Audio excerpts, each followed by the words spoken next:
ఇంద్రమ్మ ఇల్లు.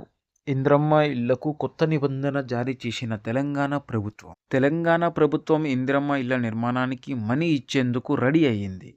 కానీ కొన్ని నిబంధనలు పెట్టింది. అవి కొంత ఆందోళన కలిగిస్తున్నట్లు టాక్ వినిపిస్తుంది. వాటి కారణంగా కొంతమందికి ఇల్లు లభించదనే వాదన ఉంది. మరి ఆ నిబంధనలు ఏవో తెలుసుకుందాం.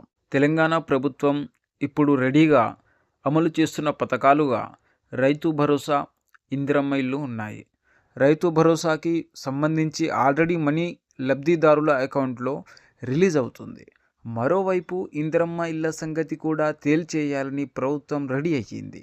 ముందుగా ఇళ్ల స్థలాలు ఉన్నవారికి 4 విడతల్లో 5 లక్షల ఇవ్వాలని ప్రభుత్వం ప్లాన్ చేసింది.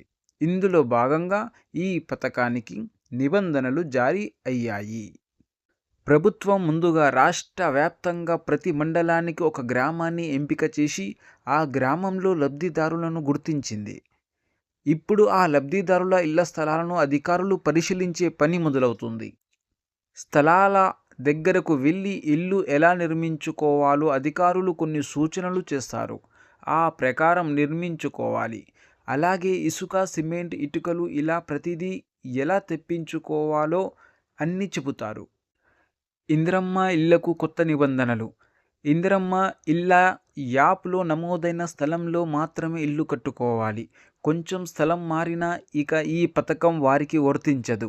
కనీసం 400 చదరపు అడుగులు స్థలంలో ఇల్లు నిర్మించుకోవాలి. భూమి పూజ తర్వాత ప్రభుత్వ కార్యదర్శి వచ్చి ఫోటోలు తీసి యాప్లో అప్లోడ్ చేస్తారు. తర్వాత జియో ట్యాగింగ్ చేస్తారు. దాంతో భూమి మ్యాప్లో ఆ స్థలం ఫిక్స్ ద్వారా ఇక నుంచైనా స్థలాన్ని కనిపెట్టవచ్చు. అందుకోసమే పునాదులు తీసుకోవాలి. ఆ తర్వాత ప్రభుత్వ అధికారులకు చెప్పాలి. వారు వచ్చి చూసి తొలి విడతగా 1,00,000ను బ్యాంక్ అకౌంట్లో వేస్తారు. ఇంటిని నిర్మించాలంటే ఇసుక అవసరం. అందుకోసం ప్రభుత్వం ప్రతి ఇంటికి 8 ట్రాక్టర్ల ఇసుకను ఇస్తుంది. ఇసుక కూపన్లను తహసీల్దార్ ఇస్తారు. స్టీలు సామాగ్రి, సిమెంటు, ఇతర ఇంటికి అవసరమైన వాటిని హౌసింగ్ కార్పొరేషన్ ఇస్తుంది. మార్కెట్ ధర కంటే తక్కువకు ఇస్తుంది.